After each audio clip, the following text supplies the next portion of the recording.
What's up, guys? Mad Fragger. I am back again with another video for you. It is International Fragrance Day.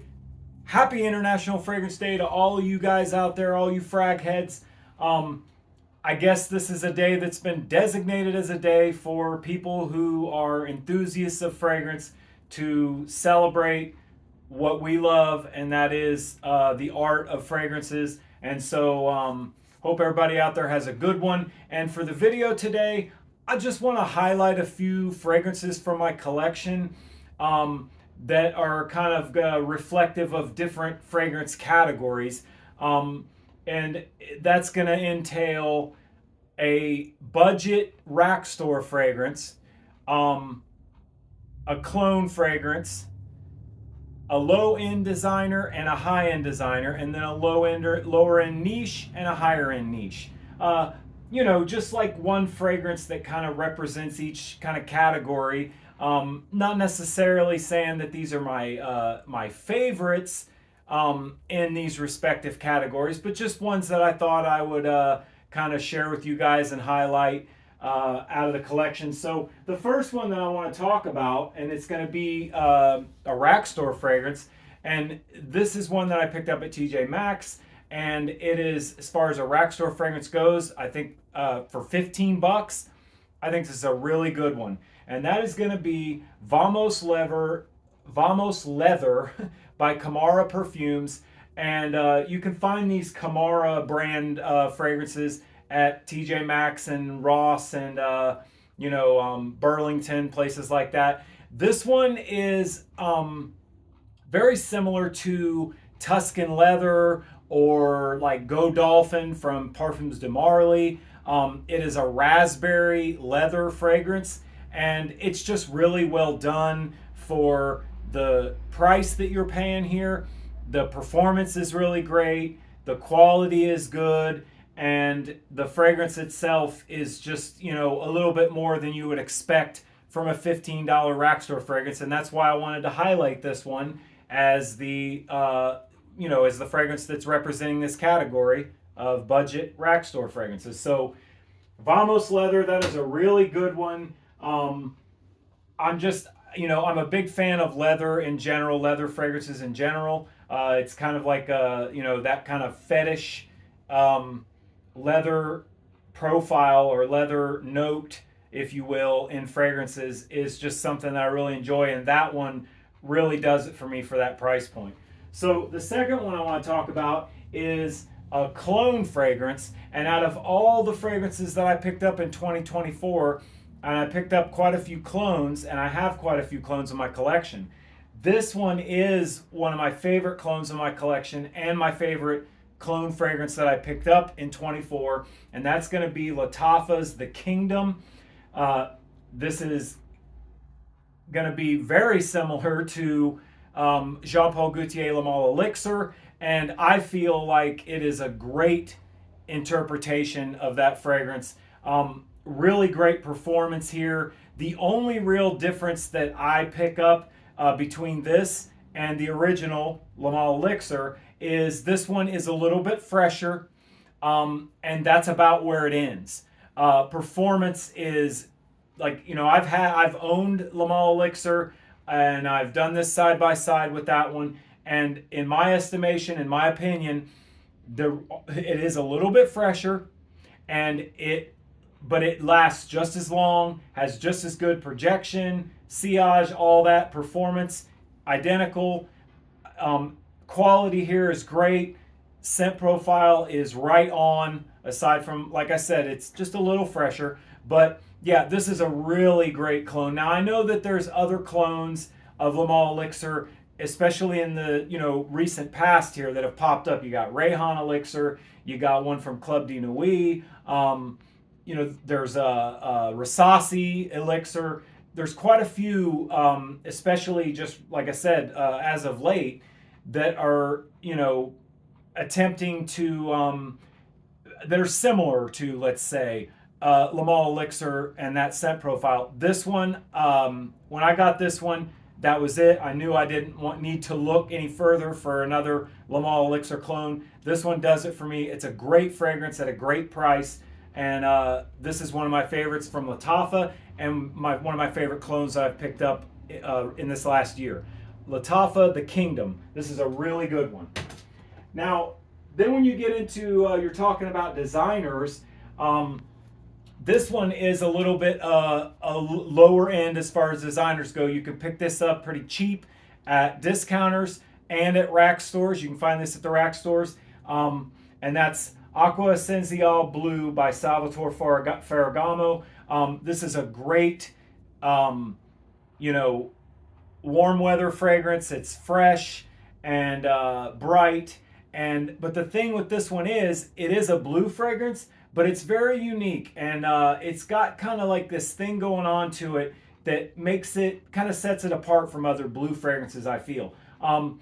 Blue fragrances, not my favorite category, if you will, of fragrances in general, but this one, just something about this one, I just like what it does, and it's really, really good. Ross from TLTG, I've heard him talk. I heard about him talk about this one a lot. Like, I've heard him suggest it. It's come up in lists, and he's, you know, said over and over what a great budget fragrance this is, and it really is. I picked it up because I kept hearing so many people say how great it is, and they weren't wrong. I'm really impressed. I really like this one. I picked this up at my local TJ Maxx, but you can get it at discounters at a really reasonable price.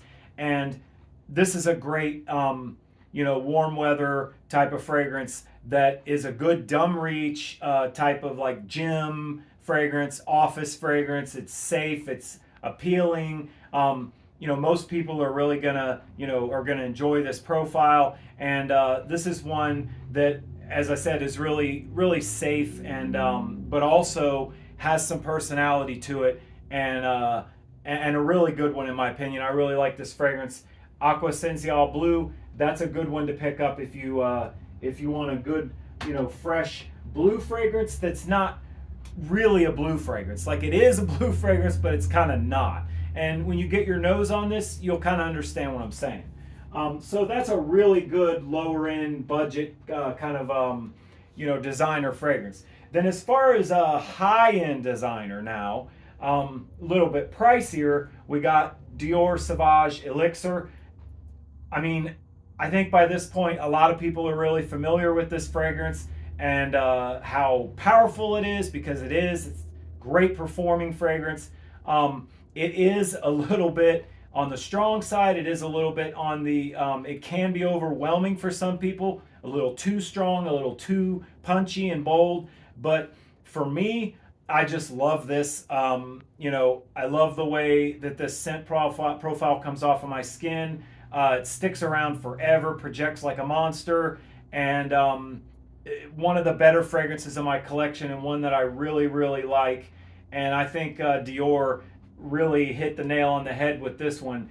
And then I don't know what they were thinking with the Sauvage Eau Forte coming on the heels of this. Like, this was very successful, you know, highly regarded in the fragrance community. And then they come out and do, you know, the first fragrance that Kirkshire decides to perfume for Dior, and it's that Eau Forte. Now, I don't want to make this a smear campaign against Eau Forte specifically. I don't even own the fragrance, but I have smelled it. I have heard a lot about it, and from what I've heard, it falls way short of what you'd expect from a great fragrance house like Dior. This one does not. This one is one of the best from Dior, I feel, and you know, I really, really like this a lot. That's Sauvage Elixir. That is a great fragrance. Now, as far as niche goes, my collection pretty much lives in the budget and lower end designer space. Just being honest here. I don't have a lot of expensive niche fragrances. I really don't. But in the arena of niche fragrances, there are, you know, there is a lower end, and then there is like a much higher end. Mancera is one of those houses that operates kind of in that price range where you're, you know, just about in tune with higher end designers. Most Manceras are not that pricey. They're right around that $100 range, and this one here, Hindu Kush, is just a great fragrance. I got this for Christmas actually from a fragrance buddy of mine. And you know, ever since I got this, and smelled this, I really fell in love with it. It's not, you know, don't be led into thinking that this smells like weed, because it doesn't. But it does have a green aspect to it, kind of similar to what you would get if you smelled a fresh, you know, say like a fresh marijuana plant. That green aspect you get here. It's a woody, spicy fragrance that's very sweet, a lot sweeter than I thought it was going to be. You know, that was one of the things that really stood out to me when I first tried this fragrance, was how it is very sweet. So just be aware of that. There is a lot of sweetness here, but like I said, it's got this great green aspect going on, and it's woody, it's spicy, just a really, really good fragrance for Mancera. I love the House of Mancera. The ones that I've tried from Mancera have been great. You know, I could have easily put Instant Crush or Cedrat Bose in this spot, but I kind of wanted to highlight Hindu Kush. I don't think it's one that from Mancera that gets talked about a whole lot. I wouldn't call it under the radar necessarily, but it doesn't get a whole lot of love, and I think it's a really great fragrance for Mancera. And for around that $100-ish mark, it's a great fragrance to have, and I'm glad that I have this in the collection. Hindu Kush from Mancera, that's a good one. The performance on that one, really, really great. I mean, kind of, you know, what you'd come to expect from Mancera. Like, it's kind of, you know, the House of Mancera is kind of known for having, you know, most of the fragrances in the house are really good performers, and Hindu Kush is no different. I get 8+ hours easily out of this one, and it's really great. So the last one that I want to talk about just so happens to be my favorite fragrance in my collection. And it is, you know, going to be the higher end niche category, which I don't have a lot of. I am fortunate that I have this fragrance that was sent over to me by George Zaharoff from Zaharoff, and that's going to be Zaharoff Signature Black Rose Halfeti. And this currently is my favorite fragrance in my entire collection. If you haven't tried this fragrance, I highly recommend that you do. Even if you're somebody who's not a big fan of floral fragrances or fragrances with a rose note, this is masculine rose done in a way that even somebody who's not a big fan of rose can appreciate. And it's just, you know, so elegant and classy and gentlemanly, but at the same time it's got this beauty to it from the rose in here, but it's done in a real masculine way. And just, you know, performance on it is outstanding. The presentation, I don't see how you can get a much better presentation in this. With this, the plate on the front has this beautiful, you know, rose that's, you know what I mean, kind of stands out almost 3D from the bottle. And, you know, can't say enough about Zaharoff, and the presentations are always really great. But this one is just, you know, a step above. And that's why I chose this one as my higher end niche choice. Because it's not only my favorite fragrance in my collection, but I feel that this is one that I just wish that every frag head out there, no matter, you know, who you are or, you know, what your collection looks like, I think everybody should get their nose on this and try this and get a chance to fall in love with it, because I think a lot of people will. You can go to Zaharoff.com and buy samples of this. For $7, you can get a 3 ml sample of this and give it a try. And even if you're somebody who doesn't have a lot of, you know, like me, who doesn't have a lot of more expensive, higher end niche fragrances in your collection, I feel like this is one that's worth spending a little extra to pick up. And when you get your nose on it, I think that a lot of you out there would agree with me once you smell this, that it is worth every penny of the money that Zaharoff is asking for. I think that it's actually like a bargain and a steal for, you know, for what you're paying for this, for what you get, because this is just an absolutely wonderful fragrance. I've been collecting for a couple years now. This is, in my opinion, the best one I've got my nose on yet. I can't get enough of it. I love it. and I want everybody out there to get their nose on this and try it because it's just that amazing. Black Rose Halfeti by Zaharoff, and that's going to wrap up this video. So I just wanted to kind of, like I said, it's International Fragrance Day. I wanted to, do a video today, being that this is a day to celebrate fragrance. And I figured I'd just kind of pick a fragrance from all these few different categories of fragrance and kind of highlight a few out of my collection that I really enjoy. So thanks for joining me for this video, guys. I really appreciate it. If you haven't subscribed to the channel, please, I would appreciate it if you did that. It really helps the channel grow. And I'm the Mad Fragger. I'll see you next time.